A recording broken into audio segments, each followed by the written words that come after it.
Intake 2023 6 साल का work permit visa मिलेगा, पूरे अनलिमिटेड वर्किंग आवर, नेशनैलिटी भी मिल। बिस्मिल्लाहिर्रहमानिर्रहीम, अस्सलाम वालेकुम and welcome to my new vlog.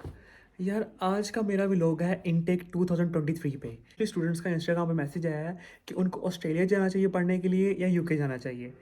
तो वो इस बात को लेके बहुत कन्फ्यूज़ हैं। वो स्टूडेंट्स ऐसी कंट्री में जाना चाह रहे हैं जहाँ पे वो उनको काम करने का मौका मिले, वो अच्छे पैसे भी कमा सकें, अपनी फ़ीस भी निकाल सकें, उनको जाते साथ जॉब्स भी मिल जाएँ, उनको नेशनैलिटी भी मिल जाए। मैं आपके सामने यूके और ऑस्ट्रेलिया के कुछ पॉइंट डिस्कस करूँगा, उसके बाद आप खुद डिसाइड कर लेना which one is better for you. As a student जो सबसे पहला पॉइंट आपके माइंड में आता है वो ये है कि अगर हम यूके या ऑस्ट्रेलिया जाते हैं तो हमें कितने आवर्स काम कर सकते हैं। तो अगर आप जाते हैं यूके में स्टूडेंट का लॉ है सिर्फ 20 आवर्स काम करना। अगर 20 आवर्स से आप 1 मिनट भी ऊपर करेंगे तो आपको वो डिपोर्ट कर देंगे। वो यूके की गवर्नमेंट बहुत स्ट्रिक्ट है इस चीज़ को लेके कि अगर वो कहते हैं कि अगर एक स्टूडेंट पढ़ने आ रहा है, वो इतने पैसे लगा रहा है, उसको पढ़ना चाहिए, ना कि उसको पाउंड्स के पीछे पड़ जाए, पाउंड्स कमाने लग जाए। ये उनका पॉइंट बिल्कुल वैलिड है कि आप इतने पैसे भर के आ रहे हो तो आपको पढ़ना चाहिए। उसके बाद आपको 2 साल का वीज़ा मिलता है, तो उसमें आप जितना मर्जी काम कर लें। लेकिन ऑस्ट्रेलिया इसकी बिल्कुल ऑपोजिट है। ऑस्ट्रेलिया में आपको मिलते हैं अनलिमिटेड वर्किंग आवर्स। आप जितना मर्जी काम करें, आपको कोई नहीं पूछेगा कि आप इतना काम क्यों कर रहे हैं। इस तरह 20 घंटे काम करने से आप अपने एक्सपेंस पूरे नहीं कर सकते। आप कैसे अपनी फ़ीस अफोर्ड कर सकते हैं, आप कैसे अपने लिविंग एक्सपेंस निकाल सकते हैं।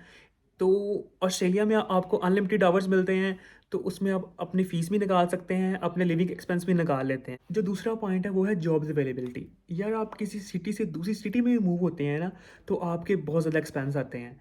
तो ये तो आप एक डिफरेंट कंट्री में आ रहे होते हो, तो इसके लिए आपको बहुत ज़्यादा एक्सपेंस चाहिए। आपको एक्सपेंस बियर करने के लिए जॉब करनी पड़ती है। जॉब करेंगे तो पैसे आएँगे। अगर आपको जॉब ही ना मिले तो फिर आप कैसे कमा सकते चीज़ें। तो इसलिए जॉब्स अवेलेबिलिटी बहुत मेन चीज़ है। अगर आप जाते हैं ऑस्ट्रेलिया तो आपको जल्दी जॉब मिल सकती है, क्योंकि वहाँ पे जो न्यूली स्टूडेंट भी जाता है ना, उसको भी 2-3 दिन के अंदर अंदर जॉब मिल जाती है। मेरे रिसेंटली खुद कुछ दोस्त गए हैं वहाँ पे, तो उनको 2-3 दिन के अंदर अंदर जॉब मिल गई।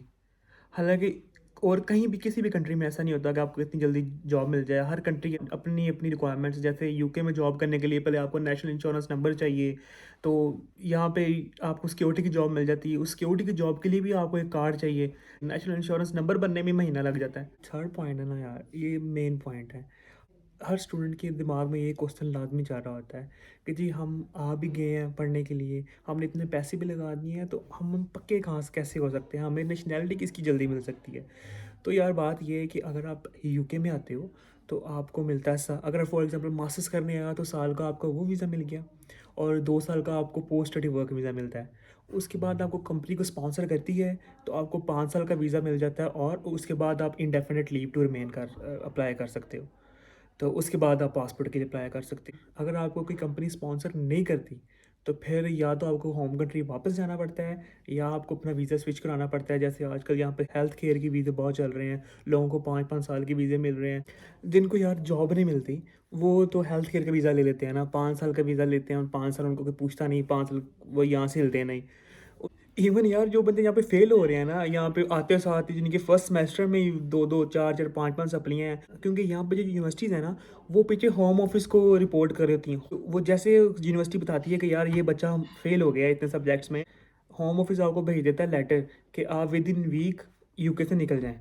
तो वो फिर भागे जाते हैं वकीलों के पास, को मिल जाते हैं 5-5 साल के वीज़े। कुछ लोग तो वैसे ही प्लान बना के आते हैं, जैसे हमने यूके में लैंड होना है, हमने महीने बाद स्विच करवा के हेल्थ केयर पे चले जाना है, फिर उनको 5-5 साल के वीज़े मिल रहे हैं, और उसके बाद आपका इंडेफिनिट लीव टू रिमेन मिलने के बहुत अच्छे चांसेस भी हैं। और अगर आप जाते हैं ऑस्ट्रेलिया में स्किल्ड वर्कर की बहुत ज़रूरत है। लास्ट ईयर उनका रूल था कि उन्होंने 1,60,000 स्किल्ड वर्कर्स को इमिग्रेशन स्टेटस देना, अपनी नेशनैलिटी देनी है। लेकिन अब उन्होंने अपना न्यू रूल इंट्रोड्यूस करवाया है कि जिसमें उन्होंने 1,90,000 बंदे को अपनी नेशनैलिटी देनी है, यानी कि उन्होंने 30,000 का इंक्रीमेंट कर दिया है। तो जैसे ही आपका बैचलर्स या मास्टर्स कंप्लीट हो तो आपको चाहिए फ़ौरन अप्लाई कर देना। अगर आप उनकी रिक्वायरमेंट्स पे पूरा उतरेंगे तो आपको फ़ौरन नेशनैलिटी दे देंगे। यार हर बंदे का दिल करता है उसकी अच्छी से अच्छी जॉब हो और ज़्यादा से ज़्यादा उसकी वेजेस हो। तो अब हम बात कर लेते हैं वेजेस पे। जो यूके में मिनिमम वेज चल रही है इस टाइम वो है 11 पाउंड पर आवर, और जो ऑस्ट्रेलिया में चल रही है वो है $23 पर आवर। ये है नॉन टेक्निकल बंदों की वेजेस। डॉक्टर की बात करते हैं, जो एवरेज सैलरी है डॉक्टर की यूके में वो है 98,000 पाउंड। ऑस्ट्रेलिया में डॉक्टर की एवरेज सैलरी ये है $1,68,000। और ऐसे अगर हम सॉफ्टवेयर इंजीनियर की बात करते हैं तो एवरेज सॉफ्टवेयर इंजीनियर यूके में कमाता है 50,000 पाउंड, और वही सॉफ्टवेयर इंजीनियर ऑस्ट्रेलिया में कमाता है 1,30,000 पाउंड। तो इसको आप अपनी करेंसी में कन्वर्ट करके देख सकते हैं कितने बनते हैं।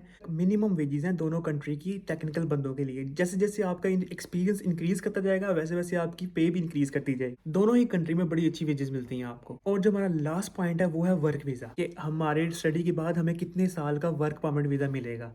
तो अगर हम यूके की बात करें, यूके में अगर आप बैचलर्स करने आते हैं तो आपको 2 साल का वर्क परमिट मिलेगा। और इसी तरह अगर आप मास्टर्स करने आते हैं तो उसमें भी 2 साल का वर्क परमिट मिलेगा। लेकिन पीएचडी में आपको 1 साल का ज़्यादा मिलेगा, पीएचडी में आपको मिलेगा 3 साल का वर्क परमिट वीज़ा यूके में। लेकिन अगर आप जाते हो ऑस्ट्रेलिया, ऑस्ट्रेलिया में पहले ये था कि अगर आप बैचलर्स करने जाते हैं तो आपको बैचलर्स के बाद 2 साल का वर्क परमिट मिलता था। अगर आप मास्टर्स करने जाते हैं तो मास्टर्स के बाद 3 साल का मिलता था। और अगर आप पीएचडी करने जाते हैं, पीएचडी के बाद 4 साल का मिलता था वर्क परमिट भी। अब उन्होंने वर्क परमिट की ड्यूरेशन में इंक्रीमेंट कर दिया है। अब अगर आप बैचलर्स करने जाते हैं तो आपको 2 साल का नहीं पूरे 4 साल का वर्क परमिट वीज़ा मिलेगा। और आप मास्टर्स करने जाते हैं तो आपको 3 साल का नहीं पूरे 5 साल का वर्क परमिट वीज़ा मिलेगा। अब जो बंदा वहाँ पे पीएचडी करने जाएगा उसको पूरे 6 साल का वर्क परमिट वीज़ा मिलेगा, पूरे 6 साल का। उम्मीद करता हूँ ये वीडियो देखने के बाद आपको डिसाइड करने में बड़ा इजी हो जाएगा कि आपको किस कंट्री में जाना चाहिए, किस कंट्री में नहीं जाना चाहिए। तो इंशाल्लाह मिलते हैं नेक्स्ट व्लॉग में। अल्लाह हाफिज़। अगर आपको कोई भी क्वेश्चन हो तो आप मुझे डीएम कर सकते हैं इंस्टाग्राम पे।